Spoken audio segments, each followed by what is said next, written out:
Good morning. নতুন একটি দিনের সাথে চলে এসেছে নতুন একটি lunch bag with me idea. চলুন দেখে নেওয়া যাক আজকের লাঞ্চ বক্সে আমার কি কি আছে। প্রথমে নিয়ে নিলাম ভাত, আর প্রথম পাতে খাওয়ার জন্য নিলাম কিছুটা করলা সেদ্ধ, যেটিকে আমি লবণ এবং সর্ষের তেল দিয়ে মেখে নিয়েছি। নিলাম ডিম সেদ্ধ, আর নিলাম আলু, স্কোয়াশ এবং কাঁচা ছোলা দিয়ে তৈরি করা একটি সুস্বাদু তরকারি। সাথে শেষ পাতে খাওয়ার জন্য নিলাম কিছুটা টক দই। আর ফলের মধ্যে শসা এবং পেয়ারা তো আছে।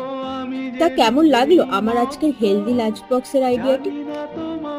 ভালো লাগলে কমেন্টে অবশ্যই জানাবেন, আর লাইক ও শেয়ার করতে কিন্তু ভুলবেন না। আসছি আবার খুব তাড়াতাড়ি। টাটা।